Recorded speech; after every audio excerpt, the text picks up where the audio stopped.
नमस्कार दोस्तों, मैं एडवोकेट प्रभाकर पांडे अपने इस यूट्यूब चैनल पे आप लोगों को स्वागत करता हूं। आशा करता हूं आप सभी लोगों का स्वास्थ्य बिल्कुल सही होगा। दोस्तों, हम लोगों ने चैप्टर 12 को स्टार्ट कर दिया था और सेक्शन 154 को हम लोगों ने कवर किया था और सेक्शन 154 को हम लोगों ने इन डेप्थ जाकर के डायरेक्ट से समझा था एंड मैंने कुछ जजमेंट्स भी रिफर किए थे। हम लोगों ने सेक्शन 154 को अपने दो वीडियोस में कवर किया था एंड 154 को इन डेप्थ जाकर के हम लोगों ने पूरा समझा था। हालांकि सेक्शन 154 में कुछ एस्पेक्ट्स अभी और भी बचा हुआ है जिसको मैं अपने फर्दर वीडियो में कवर करूंगा। बहुत ज्यादा नहीं, लेकिन 2-3-4 पॉइंट्स और बचे हुए हैं जिनको मुझे कवर करना है, सो उसको मैं आगे फिर कवर करूंगा। आज की इस वीडियो में हम लोग सेक्शन 155 को समझने जा रहे हैं। देखिए, सेक्शन 155 जो है नॉन कॉग्निजेबल ऑफेंस से डील करता है कि अगर कोई व्यक्ति, हम लोगों ने सेक्शन 154 में क्या पढ़ा था, information given by the informant regarding the commission of an cognizable offence given to the police officer. यहाँ पे हम लोग बात कर रहे हैं कि information given by an informant regarding the non cognizable offence. If a non cognizable offence has been committed, then the information is given by the informant to the officer in charge of a police station, and in that case how the police will proceed the investigation, इस चीज को जो है हम लोग section 155 में देखेंगे। तो आइए सेक्शन 155 को हम लोग डायरेक्ट से समझते हैं।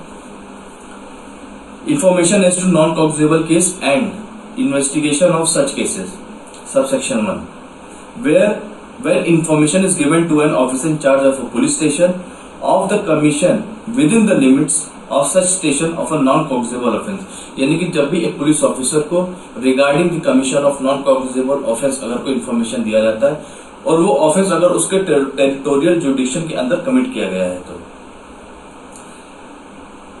he shall enter or cause to be entered the substance of the information in a book to be kept by such officer। हम लोगों ने सेक्शन 154 में पढ़ा था, मैंने आपको प्रैक्टिकली भी समझाया था कि अगर आप पुलिस स्टेशन कभी विजिट करेंगे तो आप देखेंगे कि एक जगह पर एक कांस्टेबल जो है बैठ करके एक लॉन्ग लिस्ट पे कुछ ना कुछ हमेशा नोट डाउन करता रहता है। तो उसी जनरल डायरी में जो है इस इंफॉर्मेशन को भी नोट डाउन किया जाएगा। Information in a book to be kept by such officer in such form as the state government may prescribe in this behalf and refer the informant to the magistrate। और police जो है officer in charge, उसकी ये भी duty है कि वो उस इंफॉर्मेंट को जो है वो मजिस्ट्रेट के पास भेज दे। उसका रीजन, उसके पीछे भी रीजन है, अभी हम इसको अपने नेक्स्ट सेक्शन में समझेंगे।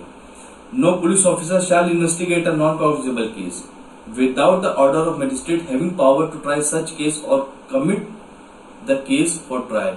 सिंपल सी बात है, क्योंकि पुलिस के पास ये पावर ही नहीं है कि विदाउट द परमिशन, यानी विदाउट द मजिस्ट्रेट परमिशन वो उस केस को इन्वेस्टिगेट कर सकता है। इसीलिए वो उस इंफॉर्मेंट को जो है पहले मजिस्ट्रेट के पास भेजेगा और मजिस्ट्रेट से परमिशन लेने के बाद ही पुलिस जो है आगे अपने इन्वेस्टिगेशन को प्रोसीड करेगा। देखिए, सेक्शन 155 का जो सेक्शन 2 है, इसमें एक शॉर्ट नोट मैं आपको एड ऑन करना चाहता हूं कि सपोज करिए विदाउट परमिशन अगर एक पुलिस ऑफिसर ने इन्वेस्टिगेशन चालू कर दिया, तो आप हमेशा इसको अपने दिमाग में रखिएगा, it will be held illegal. Without permission, without magistrate permission अगर कोई पुलिस ऑफिसर इन्वेस्टिगेशन प्रोसीड कर जाता है, then it will be held illegal. लेकिन इसमें कुछ जजमेंट्स हैं जहां पे ये बोला गया है कि इलीगल है, इलीगल होगा, लेकिन सिर्फ और सिर्फ इलीगैलिटी पे उसको विशेष नहीं कर दिया जाएगा जब तक कि gross miscarriage of injustice cause नहीं होता। यानी कि इसको ध्यान समझिएगा, परमिशन लेना जरूरी है। अगर परमिशन नहीं लेता एक पुलिस तो उसको इलीगल बोला जाएगा, उस इन्वेस्टिगेशन को इलीगल बोला जाएगा। लेकिन इलीगैलिटी होने के बाद भी सिर्फ और सिर्फ उस इन्वेस्टिगेशन को विषय इसलिए नहीं कर दिया जाएगा क्योंकि उसने परमिशन नहीं लिया था, बल्कि उसमें यह देखा जाएगा कि क्या इनजस्टिस कॉज तो नहीं हो रहा उस पर्सन को जिसके अगेंस्ट वो इन्वेस्टिगेशन प्रोसीड किया गया है। Gross miscarriage of justice, injustice तो कॉज नहीं हो रहा उस पर्सन को। अगर ऐसा नहीं है तो उस इन्वेस्टिगेशन को जो है वो फेयर मान करके आगे मजिस्ट्रेट कंटिन्यू कर सकता है। हम लोग अब सबसेक्शन 3 को देखते हैं। Any police officer receiving such order may exercise the same powers in respect of the investigation except the power to arrest without warrant as an officer in charge of a police station may exercise in a cognizable case। अब subsection 3 इस बात को कह रहा है कि यहाँ पे नॉन कॉग्निजेबल ऑफेंस को जो इन्वेस्टिगेशन है वो बिल्कुल वैसे ही किया जाएगा जैसे एक कॉग्निजेबल केस में एक पुलिस के पास पावर होता है इन्वेस्टिगेशन करने का। लेकिन यहाँ पे एक एक्सेप्शन है। एक्सेप्शन इस चीज को है कि विदाउट वारंट, यानी without giving an warrant, police officer can not arrest a person, जैसा कि वो कॉग्निजेबल केस में उसके पास पावर है अरेस्ट करने का। तो इस चीज को भी आप लोग अपने माइंड में जरूर रखिएगा। अब हम लोग चलते हैं, इसमें छोटी सी चीज और मैं बताना चाहता हूं सबसेक्शन 3 में ही, कि यहाँ पे जो इन्वेस्टिगेशन होगा रिगार्डिंग नॉन कॉग्निजेबल ऑफेंस, इसको बिल्कुल वैसे ही डील किया जाएगा जैसे कि चैप्टर 12 के अंदर एक इन्वेस्टिगेशन को प्रोसीड किया गया है। एंड इसका जो फाइनल आउटकम है वो 173 सबसेक्शन 2 यानी कि चार्जशीट पे जाकर के खत्म होगा। इस चीज को आप लोग अपने माइंड में रखिएगा।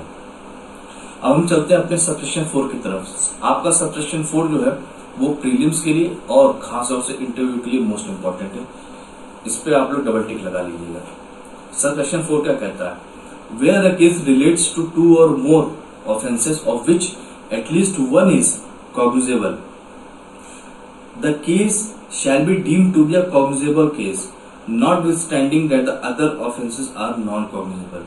बहुत ही इंपॉर्टेंट पॉइंट यहां से निकल करके आ रहा है कि जहां पे एक पर्सन पे 2 से 3 ऑफेंस अगर लगाए गए, 2 से 3 एलिगेशन लगाए गए हैं और उसमें से अगर एक भी कॉग्निजेबल है तो उस पूरे ऑफेंस को कलेक्टिवली देखते हुए एक ऑफिसर इंचार्ज जो है उसको कॉग्निजेबल केस की तरह ही डील करेगा और इन्वेस्टिगेशन वैसे ही प्रोसीड करेगा।